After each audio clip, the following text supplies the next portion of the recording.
He knew the sound before he opened the door. Not the knock. The way it stopped halfway, like the person on the other side wasn't sure they deserved to be heard. Emma was asleep down the hall. The house was quiet in the careful way it had been since his wife died. He stood there longer than he should have, hand on the knob, feeling something tighten in his chest that had nothing to do with fear. When he opened it, Lena wouldn't look at him. Her lip was split. There was dried blood at the edge of her jaw. She held her shoes in one hand like she'd run, and then slowed down at the last second. "I didn't know where else to go," she said. He stepped aside. He didn't ask what happened. He already knew. He closed the door gently. Not because he wasn't angry, because Emma was asleep. Lena stood just inside the entryway, barefoot now, toes curled against the cold tile. She was shivering, though the night wasn't that cold. Her coat hung open. One sleeve was torn near the wrist. He noticed that before he noticed the bruise forming along her cheekbone. "Bathroom's down the hall," he said. His voice sounded steady. He was grateful for that. She nodded but didn't move right away. Like she needed permission to breathe first. Then she walked past him, slow, one hand sliding along the wall as if she wasn't sure it would hold her up. He locked the door after her. Not the regular lock. The deadbolt. The sound of it sliding into place was louder than it should have been. The bathroom light flicked on. Water started running. He stayed in the hallway for a second, listening. Not to her, to the silence outside. Derek had a truck with a bad muffler. It rattled when it idled. Caleb waited for that sound. "Nothing," he exhaled. Then he went to the kitchen. He didn't turn on the overhead light, just the small one above the stove. The yellow glow made the room feel smaller, safer. He poured a glass of water and set it on the counter, took another glass out, then put it back. His hands were steady. That bothered him. He leaned both palms against the counter and stared at the wall above the sink. The paint still had a faint mark where a picture used to hang. His wife had insisted on that picture being crooked. Said perfection made a house feel nervous. He swallowed. Lena. Of all people. He had known her since before he married. She used to come over on Sunday afternoons with coffee and sit on the back steps with his wife, laughing about things he wasn't meant to understand. She had been loud then. Bright. She wasn't bright tonight. The water in the bathroom shut off. A cabinet door opened. Closed. He forced himself to move. She came into the kitchen with a towel pressed to her lip. The blood was gone. The bruise was darker now. She didn't sit. He handed her the water. Their fingers brushed. Hers were cold. "Did he follow you?" She shook her head. "I waited until he passed out." Her voice was flat, not shaky, just emptied out. Caleb nodded once. There were 100 questions sitting behind his teeth. What happened? How long? Why didn't you call? Why didn't you tell me? He asked none of them. Instead, "Does he know you're here?" The pause. "I don't think so." "Not I'm sure." "Not no." He felt something shift in his chest. A small, quiet anger. The kind that doesn't flare, just settles in. Emma turned over down the hall. The floor creaked. Lena's head snapped toward the sound. "She's asleep," he said. Lena nodded. Her throat moved like she was swallowing something sharp. "I'm sorry," she whispered. "For what?" "For bringing this here." He didn't answer right away. He walked to the window above the sink and pulled the curtain aside just enough to see the street. Still empty.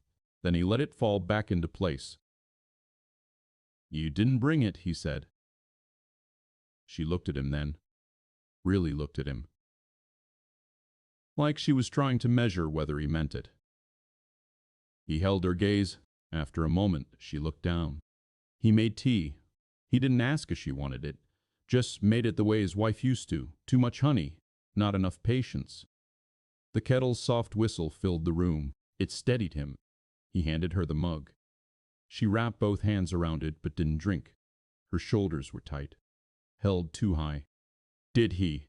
He stopped. The question felt like stepping into something that might not have a bottom. She noticed.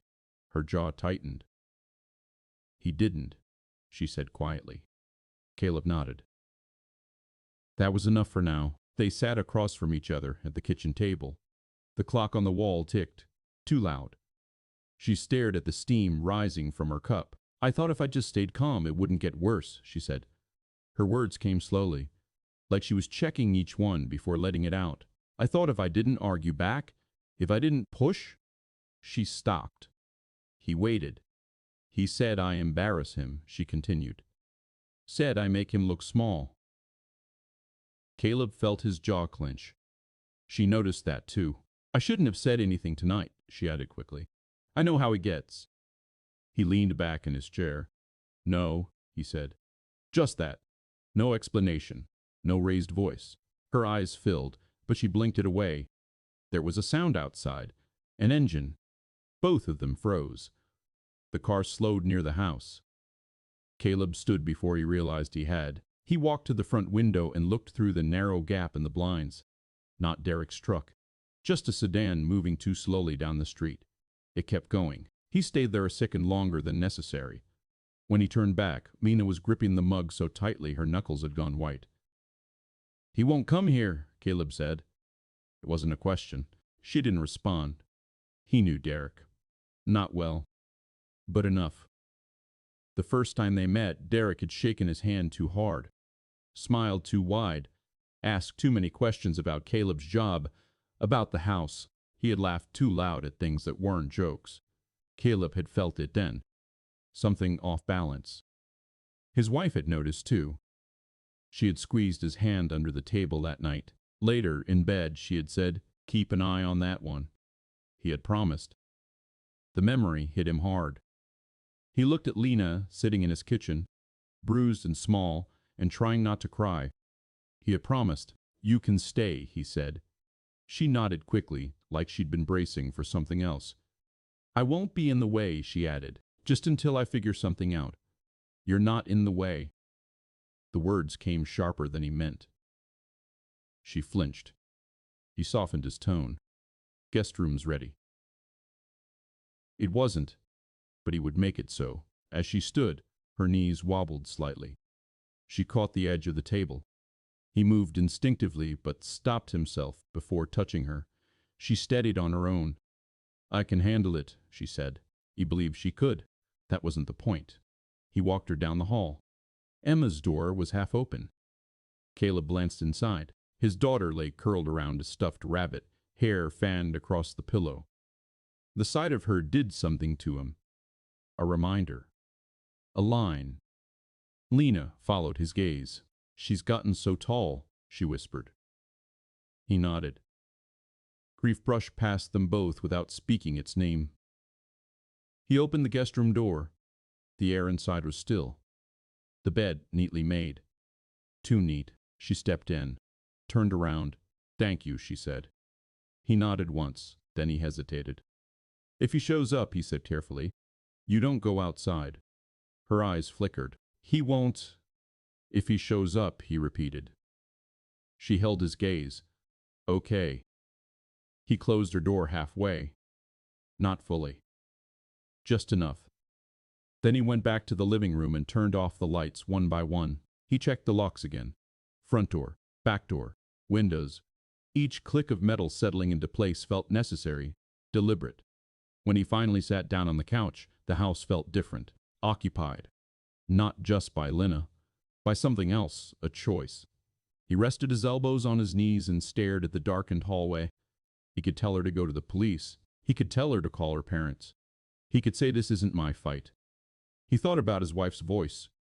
The way she used to say Lena's name when she was frustrated. The way she defended her when others didn't understand. Keep an eye on that one. He had promised. He sat there for a long time, listening, waiting for the sound of a truck that didn't come. And somewhere in the quiet, without saying it out loud, he decided he wasn't staying out of it. Not this time. He didn't sleep. He lay on the couch with one arm over his eyes, listening to the house settle. Pipes ticking, the hum of the refrigerator. Once, the soft creak of a floorboard from the hallway. Every small sound felt like it might turn into something else. Around 3 in the morning, He got up and walked past the guest room. The door was still half open. A thin strip of light cut across the carpet. He knocked once, softly. "It's me." A pause. "Yeah," she answered. Her voice sounded awake. He stepped inside. She was sitting on the edge of the bed, still in the borrowed sweatshirt he'd handed her earlier. The towel was gone. The bruise had spread down toward her jaw. She hadn't unpacked the small bag she'd brought. It sat on the floor, zipped shut. "You should try to rest," he said. She nodded but didn't move to lie down. "I keep thinking I hear him," she admitted. He looked at the window. Closed. Locked. "He's not here." She studied his face like she was checking whether he believed that himself. After a moment she said, "I didn't plan to come. I know. I drove around for a while." He pictured that. Her alone in the car, circling streets that didn't feel safe. Deciding, "I almost went back," she said. His jaw tightened. "But I couldn't." Her hands twisted together. "I couldn't walk back into that house tonight." He didn't ask what tonight meant. He could see enough of it on her face.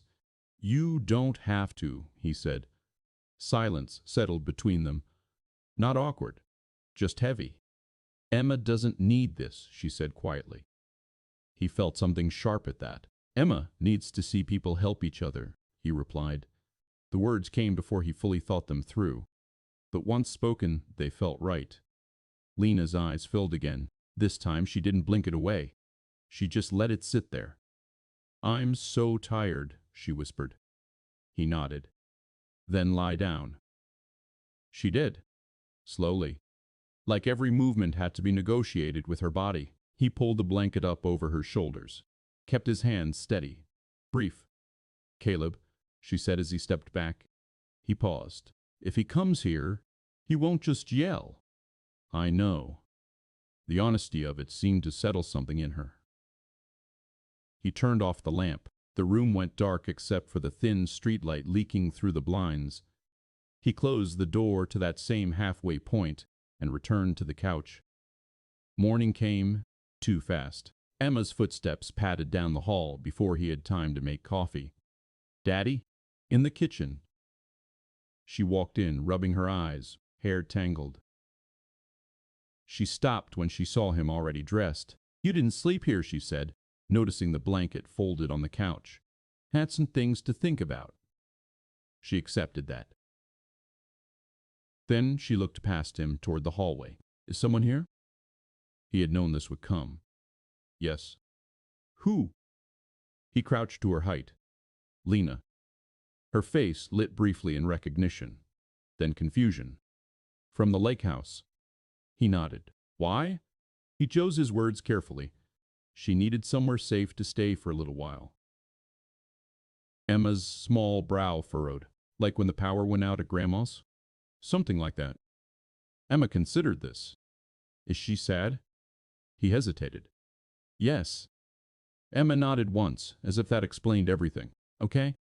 Children didn't need full stories, just truth in pieces they could hold. "Let's make pancakes," he said. That earned him a small smile. Lena stepped into the kitchen halfway through breakfast. She looked smaller in daylight. Emma ran to her without hesitation and wrapped her arms around her waist.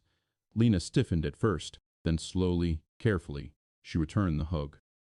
"Hi, bud," Lena said softly. Emma pulled back and studied her face. What happened? There it was. Lena glanced at Caleb. He held her gaze for a second, then looked at Emma. "Sometimes grown-ups make bad choices," he said evenly, "and it hurts people." Emma looked back at Lena's bruise. "Did someone fall?" Lena swallowed. "Not exactly." Emma nodded again, processing in her quiet way. "Well," she said after a moment, "you can have my room if you want." Caleb felt his throat tighten. "That's kind," he said, "but Lena's in the guest room." Emma seemed satisfied with that. She went back to the table. Lena didn't move for a few seconds. Then she sat. After Emma left for school, the house grew still again. Lena stood at the sink washing dishes she hadn't used. "You don't have to do that," Caleb said. "I know." She kept scrubbing. Her shoulders were rigid. He'll start calling soon, she said. Caleb checked the clock. It's early. He doesn't care. As if summoned, her phone buzzed on the counter. They both stared at it. Derek. The name on the screen looked ordinary, almost polite. She didn't reach for it. It stopped, then buzzed again. Caleb watched her breathing change. Shallow, fast. Turn it off, he said quietly. She shook her head. If I ignore him, it gets worse. Another buzz.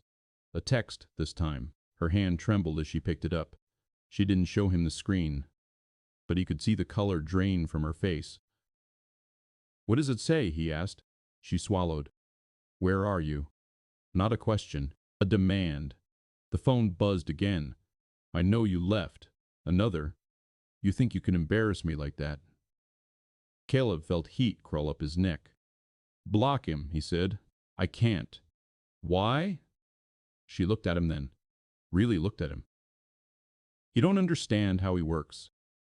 He held her gaze. Then help me understand. Silence stretched. Finally she whispered. He doesn't like being ignored. Caleb stepped closer, and he doesn't like being told no. She didn't respond. That was answer enough. The phone buzzed again. A picture this time. She inhaled sharply. Caleb reached out without thinking. She flinched before he even touched her. He stopped. Sorry. She turned the screen toward him. It was a photo of her car, parked outside his house. Taken from down the street. The timestamp read 5 minutes ago. Caleb's heartbeat didn't spike. It dropped. Cold. He walked to the front window slowly. Controlled. He lifted the edge of the curtain. Nothing. Street empty. But that meant nothing. He was here, Lena whispered. Caleb nodded once. Yes. Her hand started shaking. He knows. Yes. The word felt like a stone. She backed away from the counter. I shouldn't have come. He turned toward her. No. He'll make this worse for you. He already has. The truth sat between them. The phone buzzed again. Call incoming. Derek. Caleb stepped forward. Answer it. Her eyes widened. No. Put it on speaker.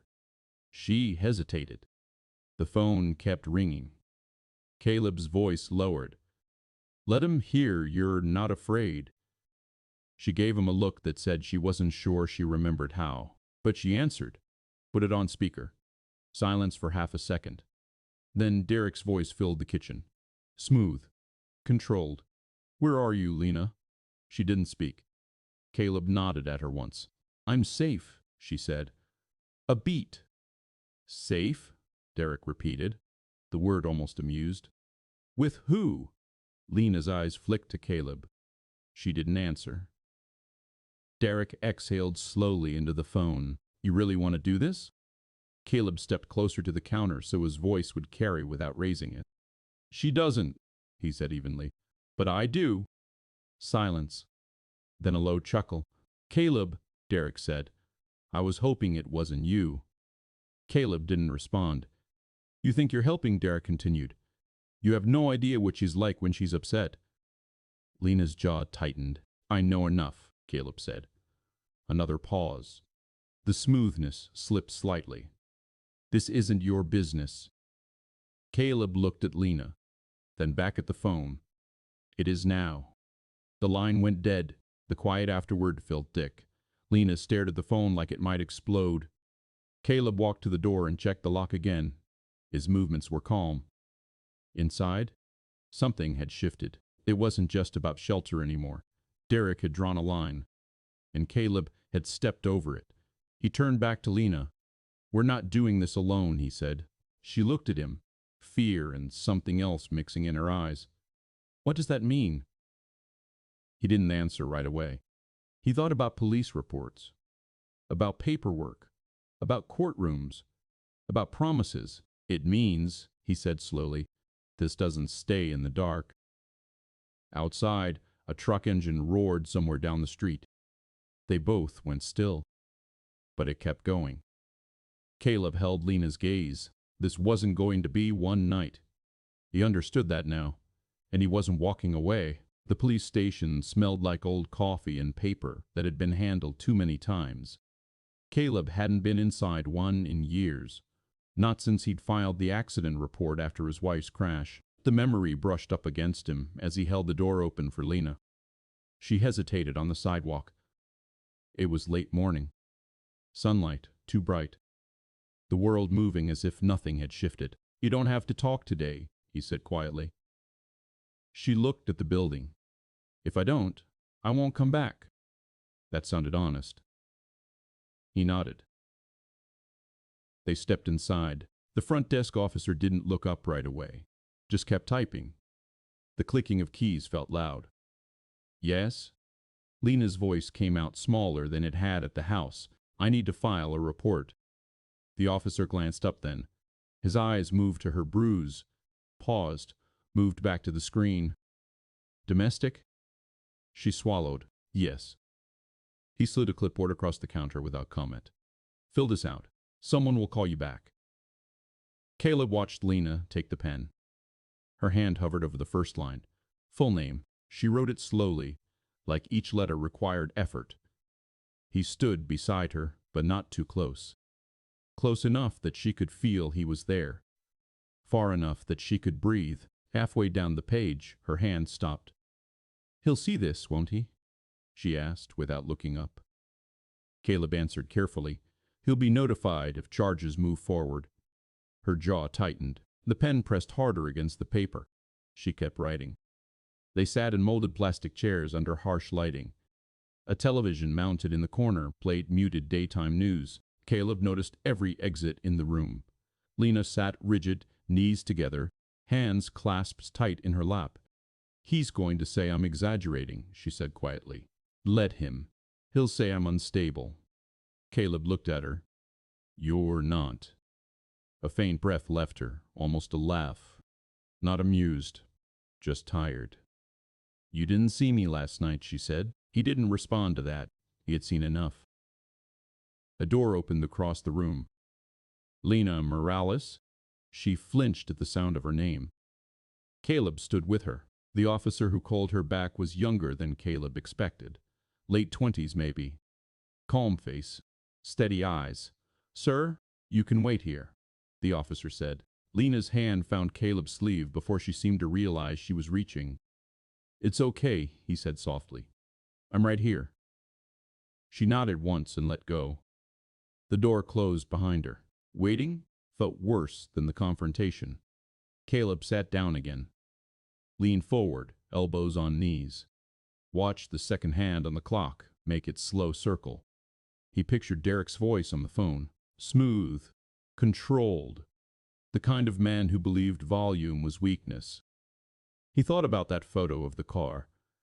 Derek had stood somewhere near his house. Taken that picture. Sent it with intention. Caleb's jaw tightened. He checked his own phone. 2 missed calls. Unknown number. He stared at it for a moment before silencing it completely. Lena was gone almost an hour. When she came back out, her shoulders had dropped slightly. Not relaxed, just different. The officer followed her. "We're issuing a temporary protective order," he said to her. "You'll need to appear in court within 10 days to make it permanent." Lena nodded. The words seemed to float around her without fully landing. "If he contacts you again," the officer continued, "document everything. Do not respond." She glanced at Caleb briefly. He held her gaze. "Understood," she said. The officer looked at Caleb then. "You're aware this can escalate things." It wasn't a question. "Yes," Caleb replied. The officer held his eyes for a second longer than necessary. "Be careful." Outside, the air felt thinner. Lena stopped halfway down the steps. "I feel like I just did something irreversible," she said. "You did." She turned toward him. "You don't sugarcoat much." "No." A small, tired smile flickered across her face and disappeared. They reached his truck. As he opened the passenger door for her, she froze. Across the parking lot, leaning against a dark pickup, stood Derek, hands in pockets, watching. Caleb felt the shift immediately. That drop in temperature inside his chest. Lena's breathing changed. He's not supposed to be here, she whispered. The protective order hadn't been served yet. Technically, Derek hadn't broken anything. Caleb closed the distance between himself and Lena without making it obvious. A small step. Solid. Derek pushed off the truck slowly. He walked toward them like this was a casual meeting. No rush, no raised voice. Just a man in control of his steps. "Morning," Derek called out, as if they'd run into each other at a grocery store. Caleb didn't respond. Lena's hand found the edge of his sleeve again. Derek stopped a few feet away. His eyes flicked over Lena's face, took in the bruise, the tension, then shifted to Caleb. "You move fast," Derek said calmly. Caleb held his gaze.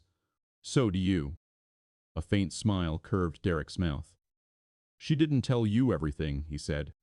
Lena stiffened. Caleb didn't look at her. "Doesn't matter."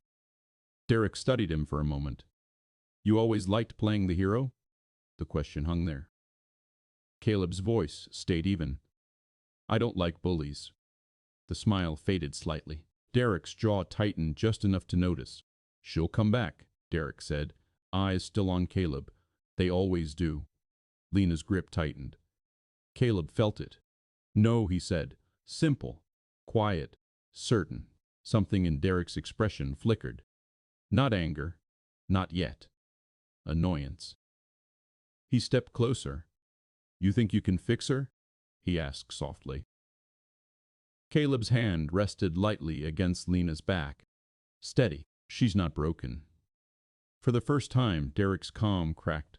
"Just a hair. You don't know what she's like when—" Caleb cut him off. "I know what you're like." Silence. Cars moved in the background. Doors slamming. Engines starting. Ordinary life continuing. Derek's eyes sharpened. "You've got a kid," he said after a moment. The words were quiet, measured. Caleb didn't move. "Yes." Derek nodded slowly. "Be careful who you let into your house." The threat wasn't loud. That made it worse. Caleb stepped forward just enough to close the space between them. "You come near my house again," he said evenly, "and this stops being a conversation." Derek held his gaze.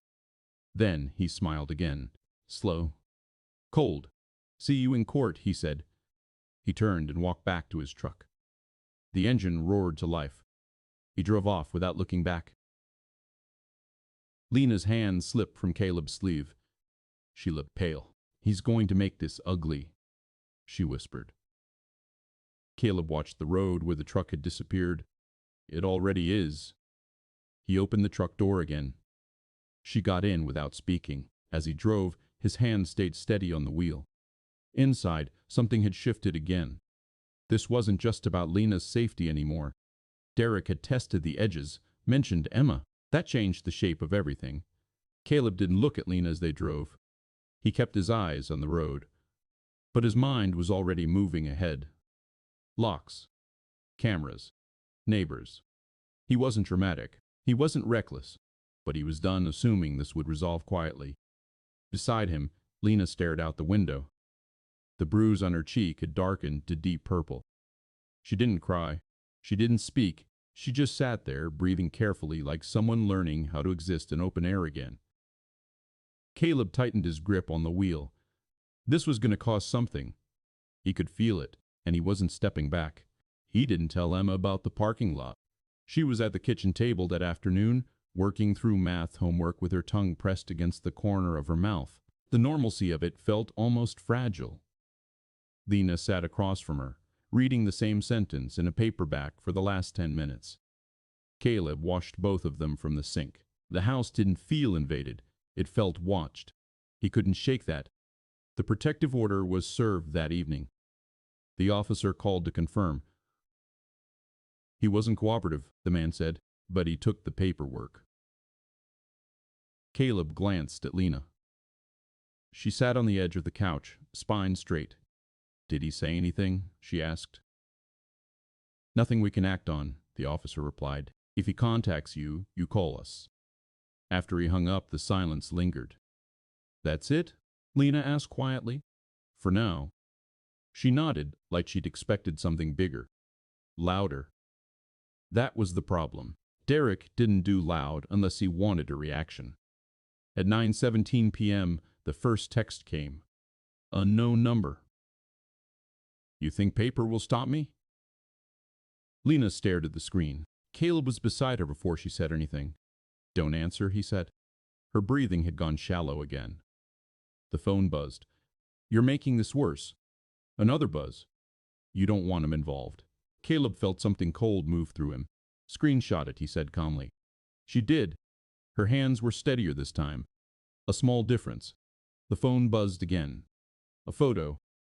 Caleb leaned closer. It was the front of his house. Taken in the dark, the porch light glowing. Emma's bedroom window faintly lit. The timestamp read 3 minutes ago. Lena's breath caught. He's outside. Caleb didn't speak. He stood, walked to the hallway, turned off Emma's light first, then the living room lamp. The house went dim. He moved toward the front window slowly, careful not to silhouette himself.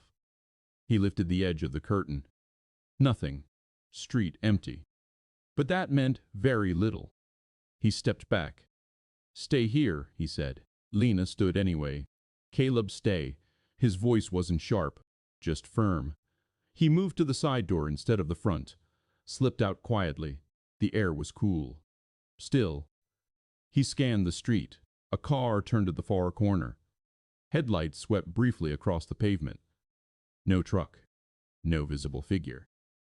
But someone had been close enough to take that photo, close enough to stand under his porch light.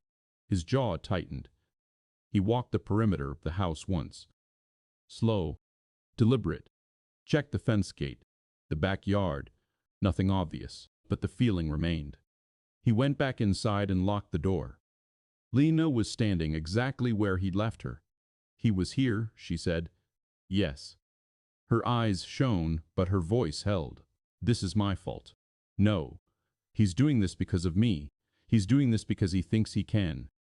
The distinction mattered. She looked at him for a long moment, then nodded. Caleb called the police. He kept his tone even, gave the details, mentioned the protective order. Within 15 minutes, a patrol car rolled slowly down the street. The flashing lights were off, just presence. The officer stepped out, took notes, walked the yard with a flashlight. Nothing found. No tire tracks obvious enough to matter. No witnesses. He wants you to feel watched, the officer said before leaving. That's the point. Caleb knew that.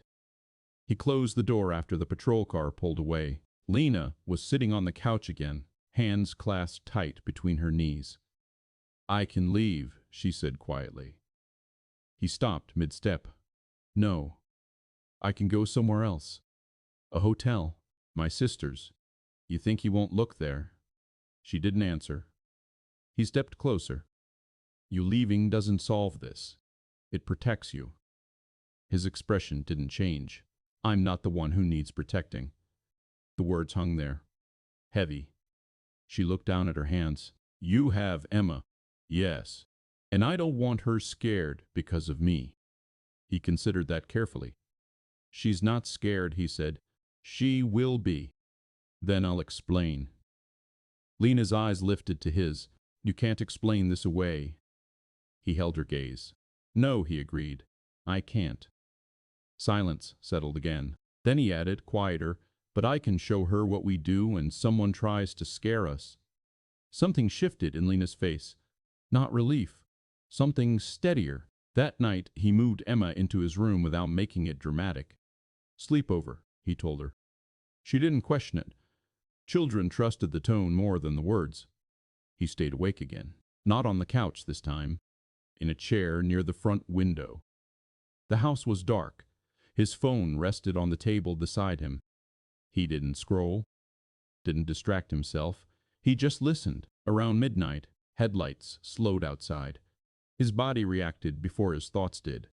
He stood, moved toward the window. A truck idled at the curb. Not Derek's. Different color, different shape, but it stayed too long. Caleb stepped onto the porch before he could second-guess it. The truck rolled forward immediately and drove off. He didn't chase it, didn't shout. He just stood there until the taillights disappeared. His pulse was steady. That surprised him. Inside, Lena was standing in the hallway. She had heard the door. "He's testing you," she said. "Yes, and?" Caleb looked at her. "And he's going to get tired before I do." She searched his face. For fear. For doubt. She didn't find it. He wasn't fearless. He just wasn't interested in backing down. The next morning, he installed cameras. Not flashy ones. Small, practical. One over the porch. One facing the driveway. One in the backyard. Lena watched from the window. "I never thought my life would turn into this," she said quietly. He adjusted the angle on the last camera. "Most people don't." She gave a small, humorless breath. "Do you regret this?" The question hung between them. He stepped down from the ladder, looked at her directly. "No, not because it was easy. Not because he felt strong, but because the alternative felt worse." She nodded slowly, as if absorbing that. By afternoon, the tension had settled into something constant. Not sharp, just present. Lena folded laundry in the living room. Emma colored on the floor beside her. Caleb answered emails at the kitchen table. Ordinary things. Latered over something else. His phone buzzed. Unknown number again. He looked at it for a long second, then answered. Silence. Then Derek's voice. "You think you're winning?" Caleb didn't raise his voice. "This isn't a game." A low chuckle. "She'll leave you too, you know." Caleb's jaw flexed. "You don't get to talk about her. She's unstable." Caleb stood from the table and walked into the hallway away from Emma's hearing. "She's done with you," he said. Derek's tone shifted. "You think a court date scares me?" "No." Silence. Then Derek's voice dropped lower. "But your daughter should." The words landed hard. Caleb didn't react outwardly. Inside, something went very still. "You come near her," Caleb said quietly, "and I promise you won't like what happens next." The line went dead. He stood there for a moment, breathing evenly. When he walked back into the kitchen, Lena looked up immediately. "He called," she said. "Yes." Her face tightened. "Emma, she's fine." Lena swallowed. "This is escalating." "Yes." The word no longer felt heavy. It felt clear. Caleb looked toward the window where the new camera lens reflected faint sunlight. He wasn't waiting for this to calm down anymore. He was preparing for it not to. And somewhere under the tension, under the watchfulness and the steady decisions, he felt something else settle into place. Resolve. Not loud. Not dramatic. Just firm. Derek had chosen intimidation. Caleb had chosen endurance. And endurance, he knew, lasted longer. Court wasn't what Lena expected. It wasn't a clean room with serious people and clear justice. It was fluorescent lighting, uncomfortable benches, and a line of strangers holding paperwork like their lives had been reduced to forms. Caleb sat beside her in the hallway outside the courtroom. Lena's hands were folded in her lap. She dressed carefully. Long sleeves, hair pulled back, makeup covering what it could. But the bruise was still there if you looked closely, and Caleb knew Derek would look closely. "You don't have to go in alone," he said. Lena didn't look at him. "I feel like I already am." He didn't argue.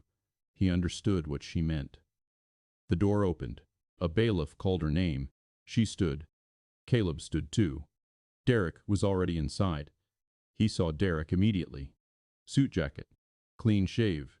Calm face, like he was there to settle a misunderstanding. His eyes moved to Lena, then to Caleb. The faintest smile touched his mouth. Caleb ignored it. Lena didn't. Her shoulders tightened as she walked forward. The judge was a woman in her 50s, sharp eyes, no wasted movement. She read the file in silence for a moment, then looked up. "Ms.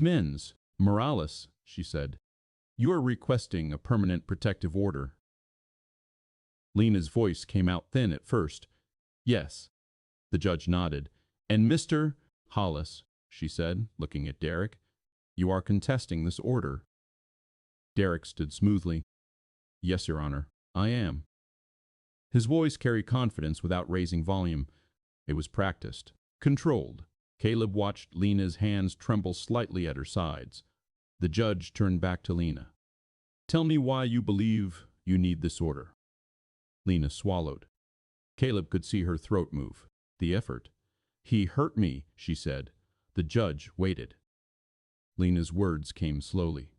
Not just once. Not an accident. He would get angry, and... Derek sighed softly as if bored. Caleb felt his fingers curl into his palm. Lena's voice wavered but didn't break. He would take my phone. He would lock me out. He would follow me. He showed up at the police station. The judge raised a hand gently. Do you have documentation? Lena nodded quickly. She handed over printed screenshots. Dates. Times. Photos. Caleb watched the judge's eyes narrow slightly as she scanned them. Then she looked at Derek. Derek's smile didn't move. Mr. Hollis, the judge said, do you deny sending these messages? Derek's voice stayed smooth. I deny that they are threats. He spread his hands slightly. I was worried about her. She has a history of emotional instability. She disappears. She exaggerates situations. Lena's jaw clenched. She's lying, Derek continued, still calm, and she's being encouraged. His eyes slid toward Caleb. The judge followed his gaze. Who are you? She asked Caleb. Caleb stood. Caleb Hayes. And your relation to Ms. Morales? Caleb didn't hesitate. She's family, not by blood. But that wasn't the point. The judge studied him. Are you living together? Caleb felt Lena stiffen beside him. She's staying at my home temporarily, he said. Derek smiled wider, like he'd been waiting for that. The judge looked back to Lena. Ms. Morales, is that correct? Lena nodded. Yes. Derek gave a small, quiet laugh. The judge's eyes sharpened. Mr. Hollis, she said, I suggest you take this seriously. Derek's smile faded slightly. Yes, Your Honor. The judge reviewed the paperwork again. The room felt too still. Caleb could hear his own breathing. Finally, the judge spoke. Based on the evidence presented, I am granting the protective order. Lena's breath caught. Derek's face didn't change. The judge continued. Mr. Hollis, you are to have no contact with Ms. Morales. No calls, no texts, no third-party communication. You will remain at least 100 yards away from her residence, workplace, and any location she is known to frequent. Derek nodded once. The judge leaned forward slightly. If you violate this order, you will be arrested. Derek's eyes flicked to Lena, then to Caleb. And for the first time, something dark surfaced in his expression. Not anger, something colder. He smiled again. Yes, Your Honor. The judge struck her gavel. Order granted. That was it. No applause, no relief, just paperwork and people standing up. Lena sat back down like her legs had forgotten how to hold her. Caleb reached toward her instinctively, then stopped. She didn't need to be steadied like a child. But she looked at him anyway, and in her eyes there was something that hadn't been there before. A small, shaky kind of disbelief. But she couldn't trust good news. Outside the courtroom, Derek brushed past them. Not touching, but close enough that Lena flinched. He paused at the doorway, turned his head slightly. You'll regret this, he said quietly. Not loud enough for the bailiff to hear, but loud enough for Caleb. Caleb stepped forward. Walk away, he said. Derek's smile stayed. You're going to get tired, Derek murmured. You're going to wish you stayed out of it. Then he walked off down the hallway. Caleb watched him disappear. Lena's hands were shaking again. She tried to hide it by clasping them together. Caleb didn't let his eyes follow Derek too long. He looked at Lena. We're leaving, he said. She nodded. As they walked, Lena's steps were unsteady at first. Not from weakness. From the strange feeling of surviving something that should have broken her. In the parking lot, she leaned against Caleb's truck and closed her eyes. He stood beside her without speaking. After a moment she whispered. He didn't even look scared. Caleb watched the courthouse doors. No. Lena opened her eyes. So what now? Caleb took a breath. Now came the part no judge could fix. Now came the waiting, the watching, the possibility that Derek wouldn't accept losing. He'll violate it, Lena said, almost like she was stating whether. Caleb didn't disagree. We document everything, he said. We don't give him excuses, we don't respond, we build a case. Lena nodded slowly. Then her face tightened. And if he shows up anyway? Caleb looked at her. His voice was quiet. Then I call the police. She stared at him, searching for something else. A more personal answer. A promise that he would do something bigger. He didn't give her that, not because he didn't want to, because he understood how dangerous that thinking was. Instead he said, we follow the process. Every time. Lena's shoulders dropped slightly. Not satisfied, but grounded. Back home, Emma was waiting on the porch. Caleb hadn't expected her to be outside. She ran down the steps when she saw them. Did you win? She asked. Lena froze. Caleb crouched down. It's not about winning, he said. Emma's face scrunched in confusion. Then what is it? Caleb glanced at Lena. Lena looked like she might cry. Caleb answered anyway. It's about making sure people can't hurt you again. Emma looked at Lena's face, then nodded slowly. Okay, she said, like that was enough. She grabbed Lena's hand without asking. Lena's fingers trembled in Emma's grip, but she didn't pull away. She let Emma pull her inside. Caleb watched them go. The sight of it hit him harder than the courtroom had, because it looked normal, and normal was what Derek hated most. That night, the first violation came. It wasn't a call, not a text. It was an envelope in the mailbox. No stamp, no return address. Caleb found it when he went out to take the trash. He stared at it for a long moment before touching it. Then he carried it inside. Lena was in the kitchen, rinsing a plate. Emma was upstairs. Caleb set the envelope on the table. Lena's eyes locked onto it immediately. She didn't move, neither did he. Caleb's voice was calm. It was in the mailbox. Lena swallowed. Her hand stayed under running water too long, like she'd forgotten to turn it off. Don't open it, she whispered. Caleb didn't answer right away. He picked it up carefully. The paper was thick, expensive. He turned it over. On the back, written in neat handwriting, was one sentence. He can't keep her forever. Caleb's stomach tightened. He didn't show it. Lena's breath hitched when she saw it. Her hands finally shut off the faucet. She backed away from the table. He knows, she whispered. Caleb stared at the envelope. The protective order was already being tested. Not loudly, not obviously, but deliberately. Caleb looked toward the hallway, toward Emma's room, then back at Lena. We call it in, he said. Lena nodded, but her face had changed. The court had given her paper protection. Derek had answered with a message that didn't need contact, a message that simply reminded her he was still close enough to reach her life. The officer who came to the house didn't look surprised. He wore the same tired expression Caleb had seen in the station, like he'd already watched this story unfold too many times. He stood at the kitchen table, gloved hands holding the envelope by its edges. No fingerprints, he said, almost automatically. Not likely. Lena sat on the couch, knees pulled up. She'd wrapped herself in a blanket, even though the house was warm. Caleb stayed standing. What can you do? Lena asked. The officer glanced at her. We document it, he said. It's a violation if we can prove he placed it. Lena let out a sound that wasn't quite a laugh. So, nothing. The officer didn't argue.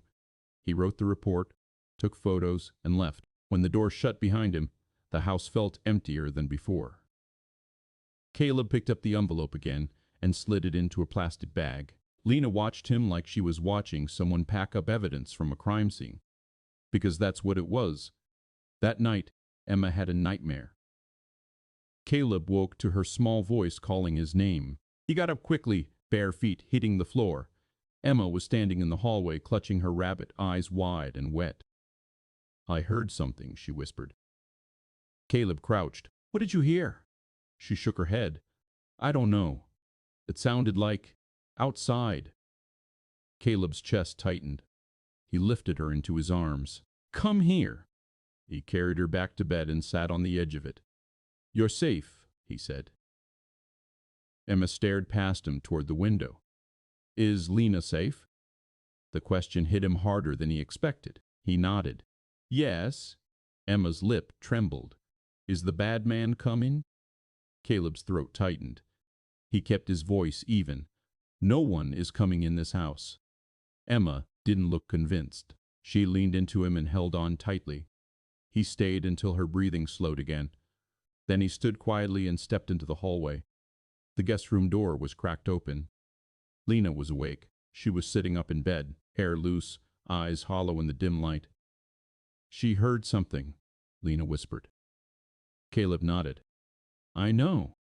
Lena looked at him. I didn't mean to bring her into this. Caleb's jaw flexed. I know. It didn't change the reality. He stood there a moment longer, then walked back toward the living room.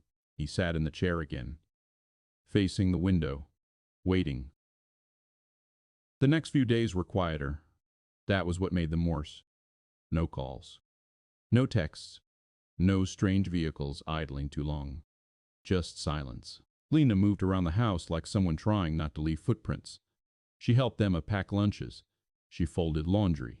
She swept the kitchen floor even when it didn't need it. Caleb watched her. She was trying to make herself useful, trying to justify taking up space. One afternoon, he found her in the backyard, sitting on the steps with a mug of coffee. She didn't notice him at first. She was staring at the fence. Her shoulders were slumped, her hands wrapped tightly around the cup. He walked out slowly, sat beside her without speaking. After a long pause, she said, I used to be louder. Caleb didn't respond right away. I remember, he said. She nodded faintly. I don't know where that person went. Caleb looked out at the yard. She's still there. Lena's mouth twitched slightly. You don't know that. He looked at her. I do. She swallowed. Then her voice dropped. He used to apologize after. Caleb felt his stomach tighten. He'd bring flowers, or dinner, or he'd cry, and I'd think, okay, he gets it. She stared at the fence again, but it always came back. Caleb didn't interrupt. She continued, almost like she couldn't stop now. And the more I forgave him, the more he acted like I owed him for it, like my forgiveness was proof that it wasn't that bad. Her fingers tightened around the mug. I started doubting myself. Caleb's voice was quiet. That's what he wanted. Lena nodded. A tear slipped down her cheek. She wiped it away quickly, annoyed at herself. Caleb didn't comment. He just stayed there beside her.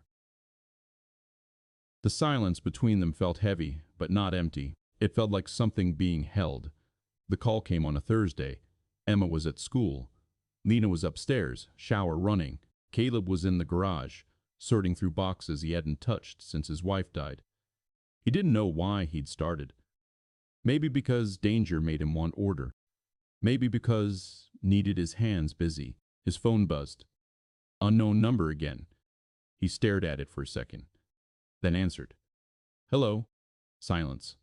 Then breathing. Slow. Intentional. Caleb's spine tightened. Derek, he said. A low laugh. You're getting good at guessing. Caleb's voice stayed calm. You're violating the order. Derek didn't sound concerned. You still there? Caleb didn't answer.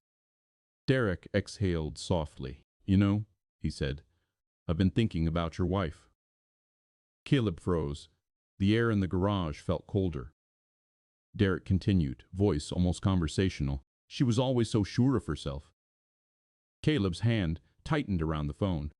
Don't, he said quietly. Derek chuckled. She'd be so disappointed in you, Caleb, letting another woman crawl into her place. Caleb's jaw clenched hard enough to ache.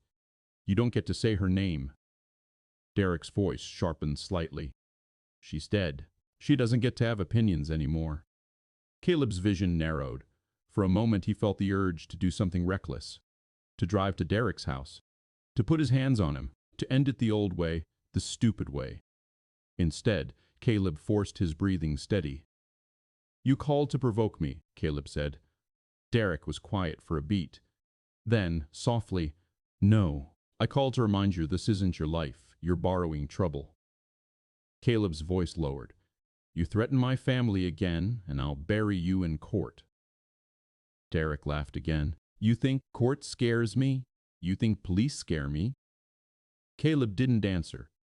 Derek's tone turned almost gentle. "You can't keep her safe forever."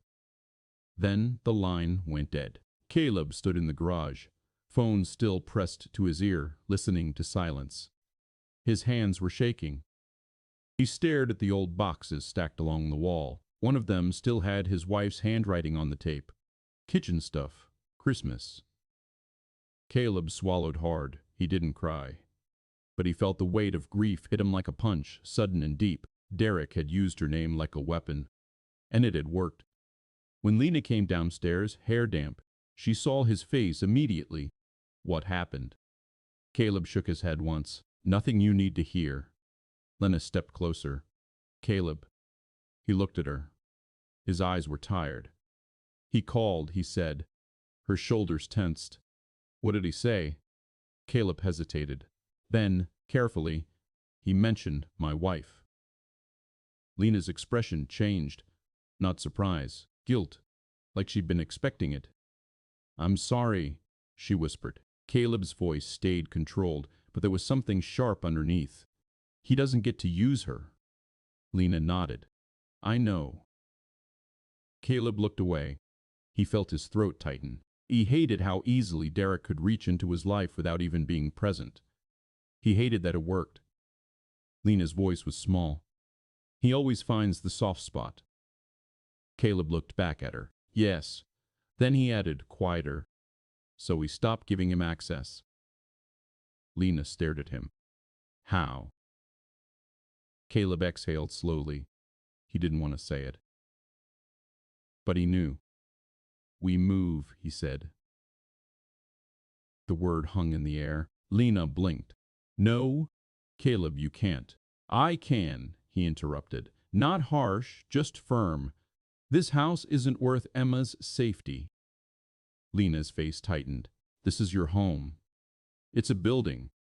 Lena shook her head. "It's more than that." Caleb didn't answer right away. He looked around the room. The worn couch, the family photos, the corner where Emma had marked her height on the wall. He felt the grief in his ribs. He felt his wife's absence like a constant ache. And still, he meant what he said. "This house is where she died," he said quietly. "Not physically. But after she was gone, everything in here changed." Lena's eyes softened.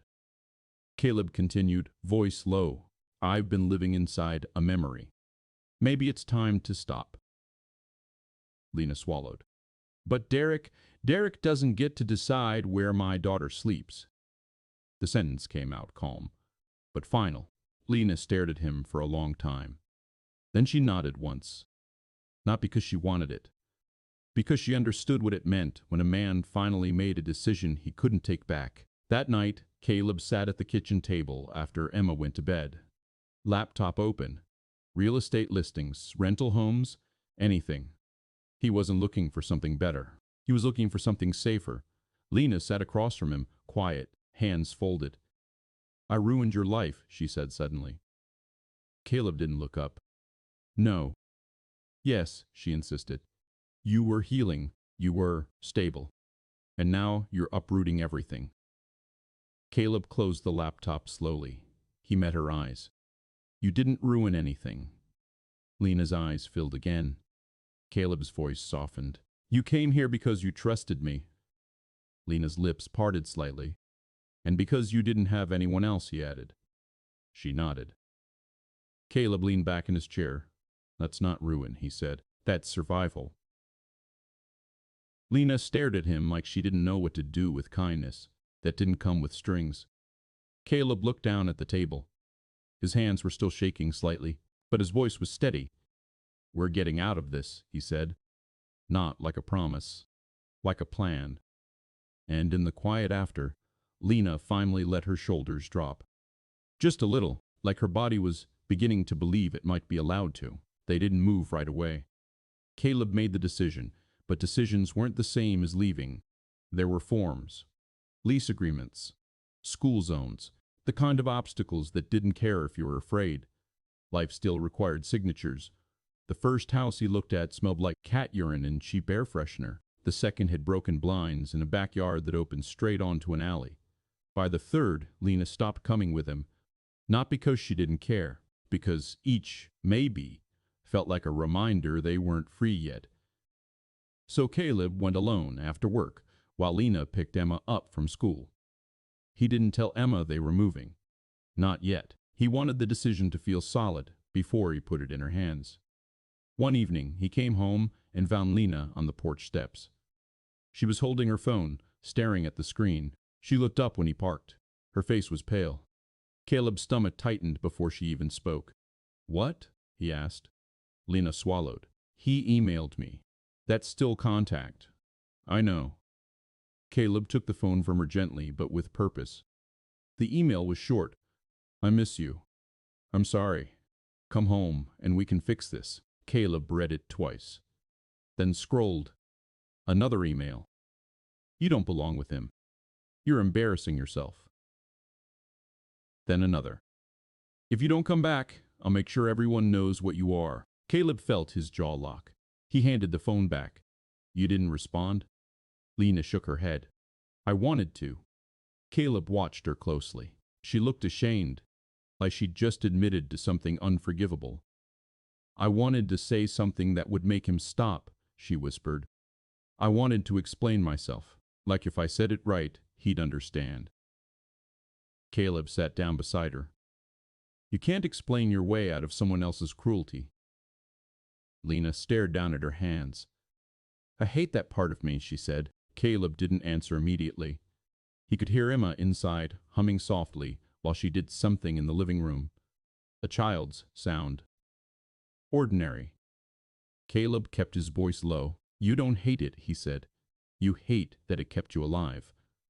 Lena looked up at him. Her eyes were glossy, but she wasn't crying. Caleb continued. "That part of you learned how to survive him. It learned how to make the room quiet." Lena's mouth trembled. Caleb's voice stayed even. "It doesn't make you weak." She nodded once, but it didn't look like she believed him. The next day, they went to a support group. It was Lena's idea. She said it like it didn't matter, like she was just checking something off a list. But Caleb could tell it mattered. He drove her to a small community center on the other side of town. The building was plain, beige walls, old carpeting. A handwritten sign taped to the door read, "Woman Support Group. Room 3, Lena." Stopped outside the door. Her hand hovered near the handle. Caleb stood behind her. "You don't have to go in," he said. Lena didn't turn around. "If I don't, I'll keep thinking I'm the only one stupid enough to stay." The words came out sharp. Not at him. At herself. Caleb didn't correct her. He just waited. Lena took a breath, then opened the door. The room smelled like stale coffee and lavender hand sanitizer. A circle of folding chairs, 6 women already seated. A counselor stood near a whiteboard, smiling gently but not falsely. Lena froze. Caleb stayed near the doorway. The counselor noticed them.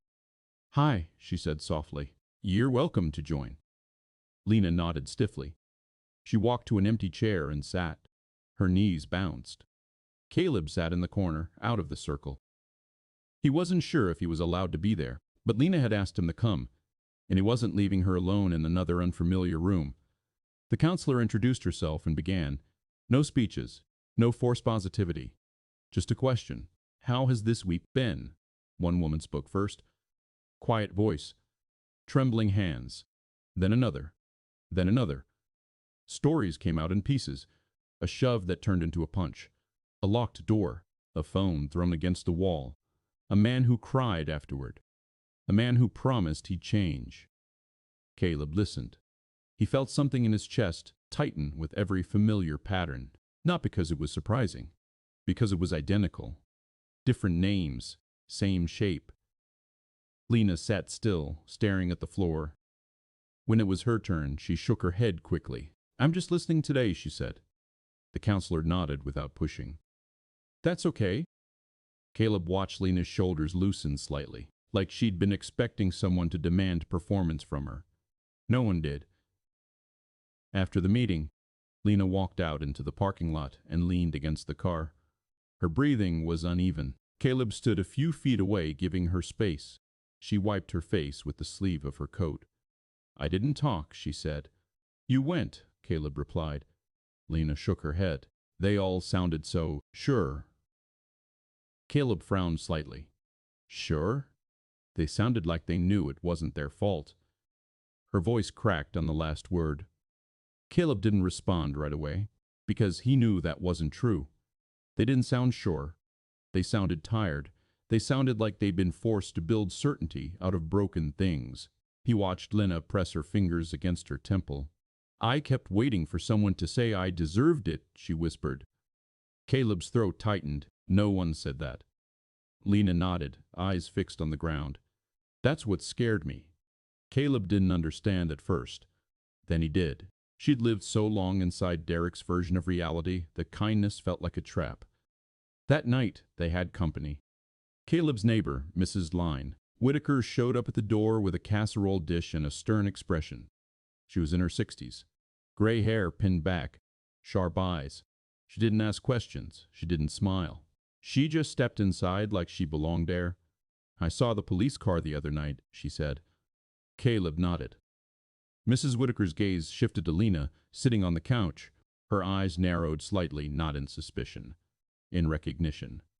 She walked over and set the casserole dish on the coffee table. You eat, she said to Lena. Lena blinked. I'm sorry. Mrs. Becklin? Whitaker leaned forward. You look like someone who forgets to eat when she's scared. Lena's throat moved. Caleb watched her swallow. Mrs. Whitaker straightened. I don't know what's going on, she said to Caleb, and I don't need details, but I do need to know if you want me to keep an eye out. Caleb hesitated, then nodded. Yes, Mrs. Revan. Whitaker's expression didn't soften. Good, she said, because I'm nosy and I'm home most nights. If a strange vehicle slows down, I'll notice. She looked at Lena again. And if that man comes here, I'll call the police before you even reach your phone. Lena's eyes filled. She looked down quickly. Mrs. Whitaker didn't comment on it. She patted Lena's shoulder once. Brief. Firm. Then she turned and walked out as if she hadn't just changed the air in the house. Caleb stood in the doorway watching her leave. When he turned back, Lena was staring at the casserole dish like it was something sacred. She doesn't even know me, Lena whispered. Caleb nodded. She knows enough. Lena's voice was small. Why would she help? Caleb's eyes stayed on the closed door. Because she's lived long enough to recognize fear. Lena sat very still, and for the first time in days, Caleb saw something in her face that wasn't panic. It was confusion. The kind that comes when the world stops behaving the way abuse taught you it would. The house began to feel less like a hiding place and more like a place again. Not safe, not yet, but less fragile. Mrs. Whitaker started waving when Lena walked Emma to the bus stop. Not overly friendly, just present. A small lift of the hand from her porch chair. It mattered more than Lena admitted. Caleb noticed she stood a little straighter on those mornings. The moving date came faster than he expected. A small rental across town, 2 bedrooms, narrow kitchen, fenced yard that actually closed. It wasn't better. It was different. Emma cried when he told her. Not dramatic, just quiet tears sliding down her face as she packed her books into a cardboard box. I like my room, she said. I know, Caleb replied. Did I do something wrong? The question hit him hard. He knelt in front of her. No, he said firmly. You didn't do anything wrong. Emma sniffed. Then why do we have to leave? Caleb hesitated. He couldn't tell her everything, but he wouldn't lie. Because sometimes, he said slowly, grown-ups have to make choices that make things safer, even if they're hard. Emma looked down at the box. Is it because of him? Caleb didn't pretend not to understand. Yes. Emma nodded once. Then she did something he didn't expect. She closed the box herself. Hard, like she was sealing something inside it. Okay, she said, not happy, but decided. Moving day was quiet. No big truck, just Caleb's pickup and two borrowed ones from coworkers who didn't ask many questions. Lena packed the kitchen carefully, wrapping plates in newspaper like she was handling something fragile and alive. When Caleb lifted the last box from the living room, he paused. The wall with Emma's height marks stood bare now. He ran his thumb over the pencil lines. 5 years old. 6. 7. 8. Each mark was proof of time passing, whether he was ready or not. Lena stood behind him. You can take the door frame, she said softly. He almost smiled. Landlord would love that. She didn't smile back. He looked at the empty room one last time. He expected grief to flood him. It didn't. Just a strange stillness, like he was stepping out of something that had already ended a long time ago. The new house smelled like fresh paint and dust. Emma claimed the smaller bedroom without complaint. Lena stood in the doorway of the other room. I can sleep on the couch, she said automatically. Caleb didn't even look at her. You're not. She opened her mouth to argue. He cut her off gently. You're not a guest. The words hung there. Lena blinked, then nodded once. The first week in the new house passed without incident. No strange vehicles, no notes, no calls. It should have felt like relief. Instead, it felt like waiting. Caleb installed cameras again, double-checked locks, introduced himself to the neighbors without offering details. A man named Robert across the street shook his hand and said, We look out for each other here. Caleb nodded. He believed him. Lena started going to the support group twice a week. She didn't talk much at first. The one night she came home different. Not lighter. Clearer. Caleb noticed it immediately. She set her keys down and leaned against the counter. I spoke, she said. He looked up from the sink. And? Her lips pressed together like she was holding something steady. My voice shook. That's okay. She nodded. I told them about the way he would stand in doorways. Caleb's jaw tightened slightly. She continued. Not touching me. Not yelling. Just standing there, blocking the exit. Caleb felt the image settle into his chest. And I said it out loud, she added. That it scared me. Her eyes met his, and no one laughed. Caleb held her gaze. Good. Lena swallowed. They nodded, she whispered. Like they knew. Caleb stepped closer. That's because they did. She let out a breath that sounded almost like a sob, but didn't quite become one. I thought fear meant I was weak, she said. Caleb's voice stayed steady. Fear means you were paying attention. Lena looked at him like she was seeing something shift in the frame of her world. The violation came on a Sunday. Not at night. Not in the shadows. In daylight. Emma was in the backyard, drawing with sidewalk chalk on the concrete slab. Lena was inside, folding laundry. Caleb was fixing a loose hinge on the kitchen cabinet when the camera alert pinged on his phone. He wiped his hands and checked the screen. A figure stood at the end of the driveway, too far for the camera to catch details clearly, but the posture was familiar. Caleb stepped to the window and saw him. Derek, hands in his pockets, watching the house. Not moving, just standing there. Caleb's pulse slowed, not sped. He walked outside calmly, closed the door behind him. Emma looked up. Daddy? Go inside, he said evenly. She didn't argue. She ran past him into the house. Caleb kept walking down the driveway. Derek didn't move. You're violating the order, Caleb said, voice controlled. Derek tilted his head slightly. I'm on public property. Caleb didn't respond. Derek's eyes flicked toward the house. She looks good, he said. The words landed heavy. Caleb stepped closer. Say your name again, he said quietly, and you'll regret it. Derek smiled faintly.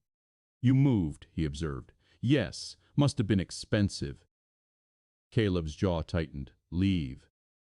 Derek didn't. Instead, he took one slow step forward. You can't keep this up forever, he said. She'll get tired of you. They always do. Caleb didn't take the bait. Leave, he repeated. Derek's eyes sharpened slightly. You think you're better than me? Caleb shook his head once. No. I think you're small. That hit. Derek's smile faltered. Just briefly. His voice lost its smooth edge. You don't know what she's capable of. Caleb's voice stayed low. I know what you are. Silence. Then Caleb pulled out his phone, dialed 911 without looking away. Derek's eyes flicked to the phone. You really want to do this? He asked. Caleb didn't answer him. He spoke clearly into the phone instead. There's a man violating a protective order at my address. Derek's jaw flexed. He stepped back. You're making a mistake, he said quietly. Caleb didn't lower the phone. Derek held his gaze for one long moment. Then he turned, walked away, not hurried, not frantic, just retreating. Caleb stayed standing in the driveway until Derek disappeared around the corner. Then he ended the call before dispatch connected. He didn't need sirens. He needed documentation. He turned back toward the house. Lena was standing just inside the door, her face pale, her eyes wide. You went out there, she whispered. Yes. Her voice trembled. He could have. He didn't. Lena stepped back as he entered. She looked shaken, not because Derek had shown up, because Caleb had stepped toward him without flinching. I don't want you hurt because of me, she said. Caleb looked at her. I'm not hurt. That's not what I meant. He knew. He stepped closer, lowered his voice. You don't get to carry all the blame for his behavior. Lena's eyes filled. I feel like poison, she whispered. The words were quiet, but heavy. Caleb's expression softened. You're not poison, he said firmly. You're someone he tried to break. Lena shook her head. You don't understand. Caleb's voice didn't rise. You're still here. He let that settle. You're still fighting. Lena's shoulders shook once, then stilled. Outside, the street was quiet again, ordinary. Caleb moved to the window and checked it anyway. Then he looked back at her. This wasn't over. But something had changed. Derek had expected fear. He had found resistance. And Lena had watched it happen. For the first time, she hadn't been the one standing alone in the doorway. The arrest happened on a Tuesday. Not dramatic, not loud. Just 2 patrol cars at the end of the street and a knock on Derek's door that someone else recorded on their phone. Caleb found out because the officer called him. He violated again, the officer said. Different location this time. Workplace. We picked him up. Caleb leaned against the kitchen counter as he listened. Is he staying in? He asked. For now. Those 2 words held very little promise. After he hung up, he stood there for a moment. Lena was at the table with Emma, helping her with spelling words.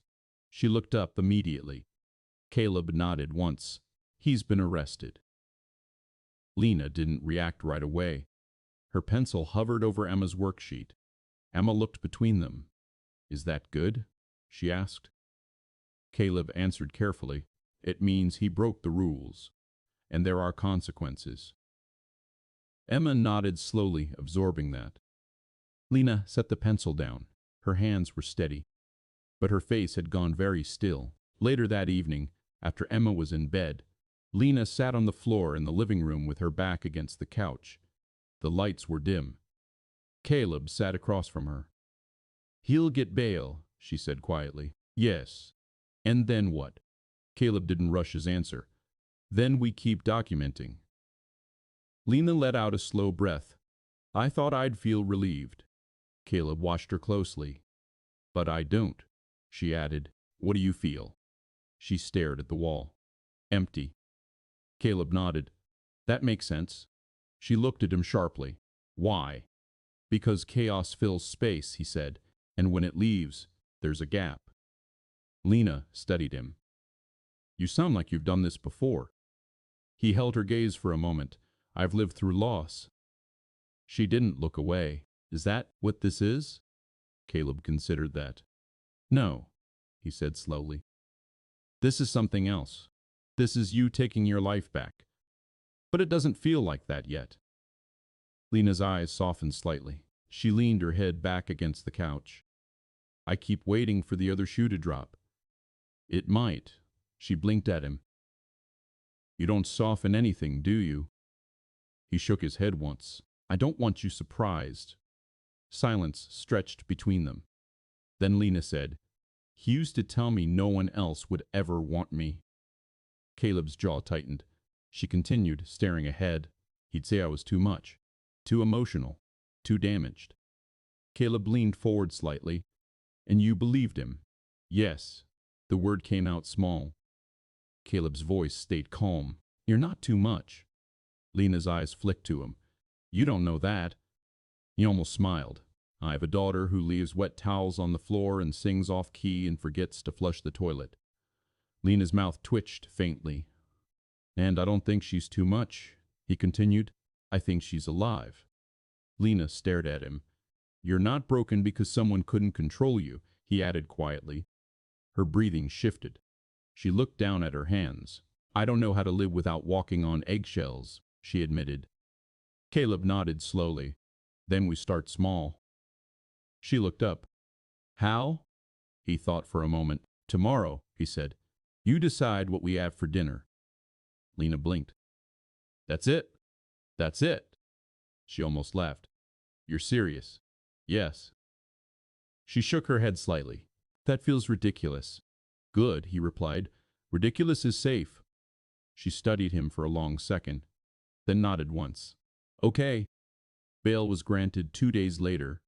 Caleb expected it. The officer called again. He's out, court date pending. Caleb thanked him and hung up. He didn't rush to tell Lena. He found her in the backyard, sitting at the small patio table with a notebook open in front of her.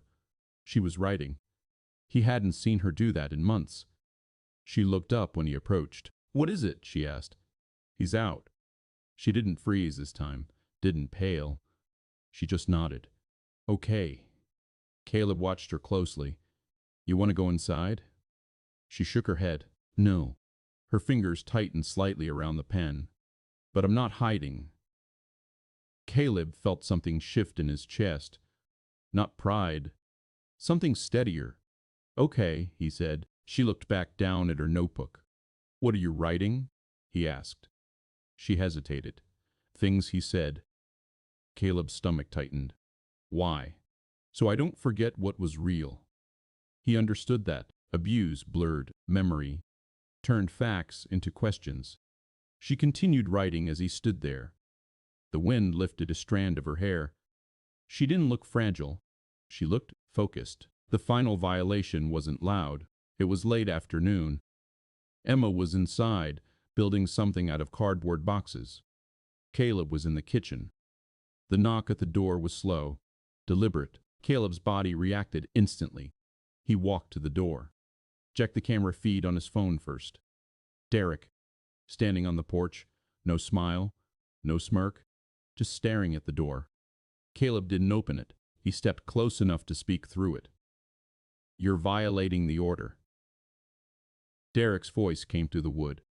I just want to talk. No. A pause. Then Derek said, softer, She ruined my life. Caleb didn't respond. You think you're the hero? Derek continued. She'll ruin yours too. Caleb's voice stayed even. Leave. There was silence on the other side. Then Derek's tone changed. Less smooth, more raw. You don't get to take what's mine. Caleb felt anger rise, but he kept it contained. She was never yours. Silence again. Then something unexpected. A crack. Derek's voice lost control for a split second. She promised. Caleb cut him off. She promised nothing. Footsteps shifted on the porch. Caleb heard it in Derek's breathing, the unraveling. He dialed 911 without hesitation this time, spoke clearly. There's an active protective order violation at my residence. Derek heard him. Don't, he snapped. Caleb didn't stop speaking into the phone. Derek's voice turned sharp. You think they'll save you? Caleb ended the call and stepped back from the door. Within minutes, sirens grew closer. Derek pounded once on the door. Hard. Emma's voice called from the living room. Daddy? Caleb didn't move from the door. Stay inside, he called back. The sirens were loud now.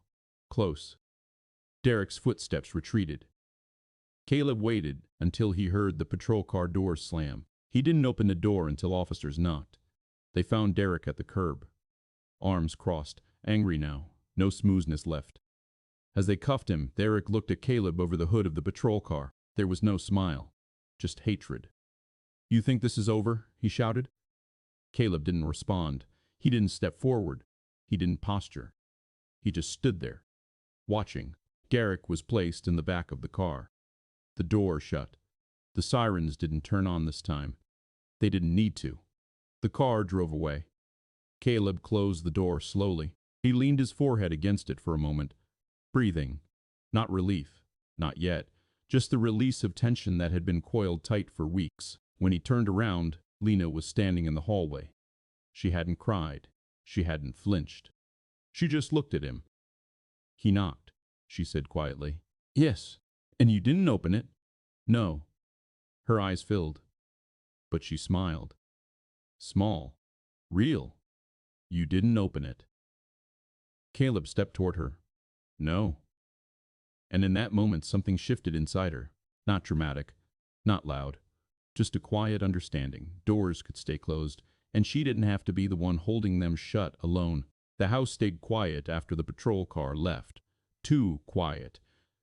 Caleb walked through the rooms like he was checking for cracks in the walls, like something might have slipped inside anyway. Emma stood near the stairs holding her rabbit. Her eyes were wide. Was that him? She asked. Caleb stopped. He crouched down so he was level with her. Yes, he said. Emma's voice dropped. Is he gone? Caleb didn't lie. For now. Emma stared at him. Then she nodded, like she understood what for now meant, even if she didn't have the words for it. Lena stood behind Caleb in the hallway. Emma looked at her. Are you okay? Emma asked. Lena's throat moved. She knelt down too beside Caleb. Her voice was soft. I'm okay, she said. Emma looked at her bruise, almost faded now, yellowing at the edges like a healing leaf. Then she stepped forward and hugged her again. Tight. Lena closed her eyes. She held Emma carefully, but she was holding something breakable and precious. Caleb watched them.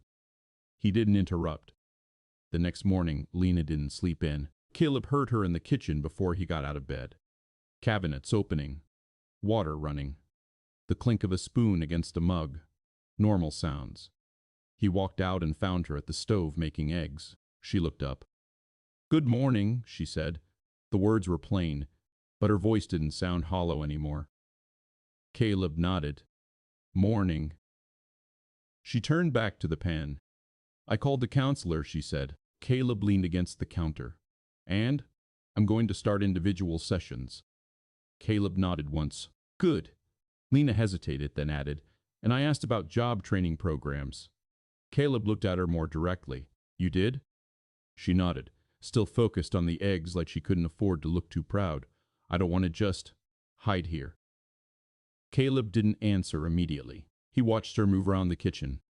The way she held her shoulders, less folded in, less apologetic. Finally, he said, You're not hiding. She turned the burner off. She looked at him.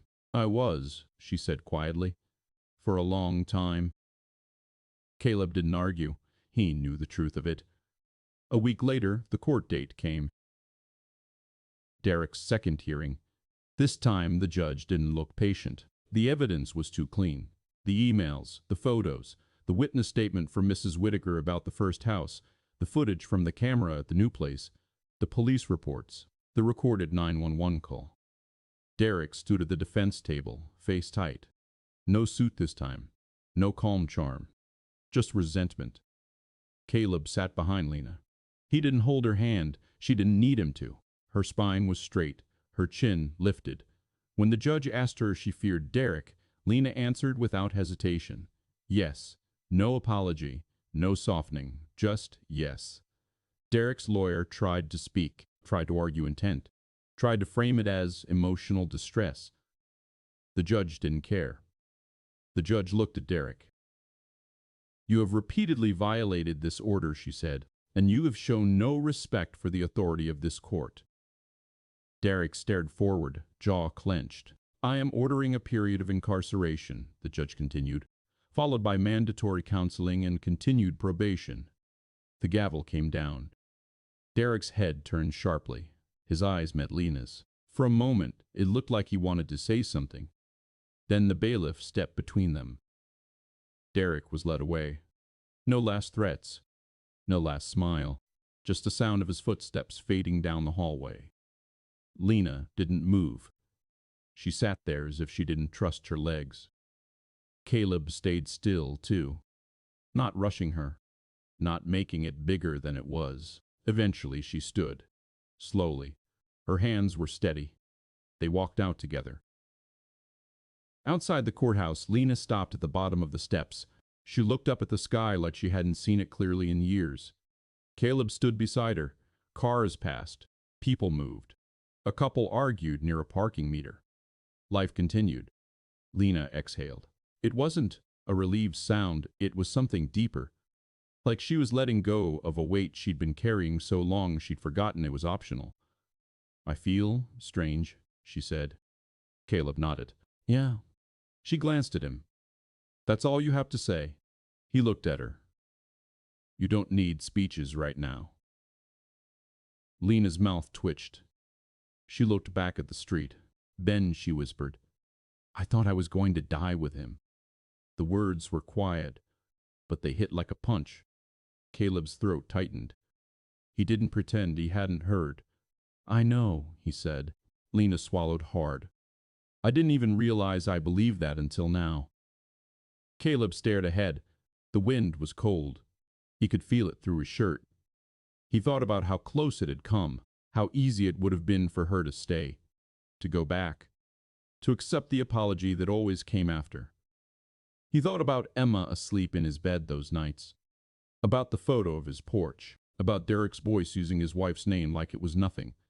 Caleb's hands curled slightly, then relaxed. Lena spoke again. "I don't know what I'm supposed to do with the rest of my life." Caleb didn't answer quickly. He let the silence sit. Then he said, "You live it." Lena blinked. Caleb added, quieter, "Even if it feels unfamiliar." She nodded slowly. Her eyes were wet, but she didn't wipe them away this time. She didn't seem ashamed of them anymore.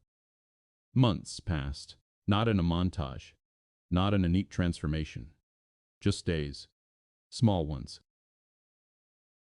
Lena got a part-time job at a bookstore near Emma's school.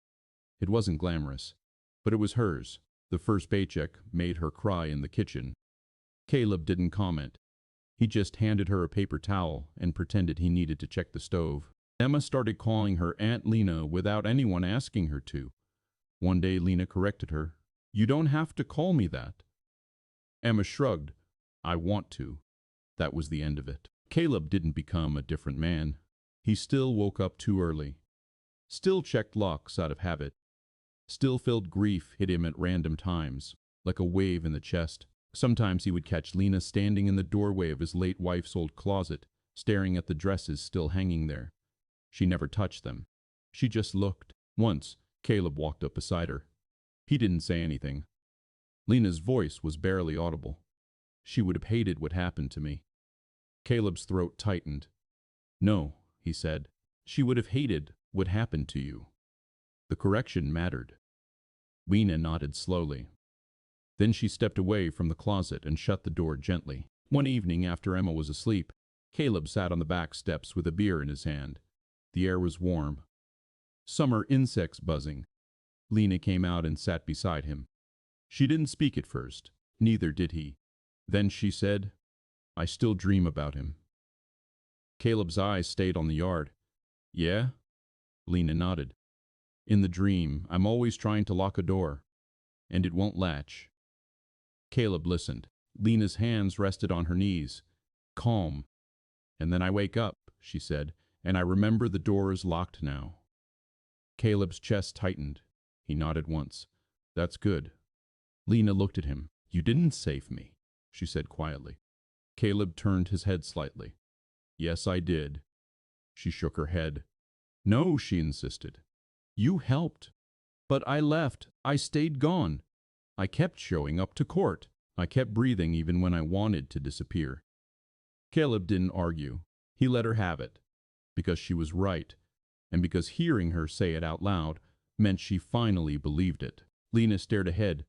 I forgot what it felt like to choose, she whispered. Caleb took a slow breath. You remember now. Lena nodded. Then after a long pause, she said something softer. I think I'm going to be okay. Caleb didn't answer right away. He felt something shift in him. Not happiness. Not relief. Something like peace, but heavier. Like peace with scars. He nodded. I think so too.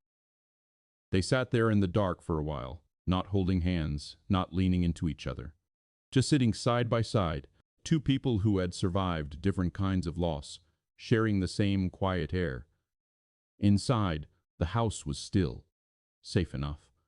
And Caleb realized something he hadn't allowed himself to admit until then. He hadn't just been protecting Lena. He'd been protecting the part of himself that still believed promises mattered. The part his wife left behind. The part that wanted his daughter to grow up in a world where men like Derek didn't get the last word. He stared out at the yard. The fence. The locked gate. The soft glow from the kitchen window. And he understood that healing wasn't a clean thing. It wasn't a victory. It was a choice you kept making, even after the danger was gone. Even after the adrenaline faded. Even after the world stopped paying attention. Lena exhaled slowly beside him. Caleb didn't look at her, but he heard it. The sound of someone breathing without fear. And it was enough.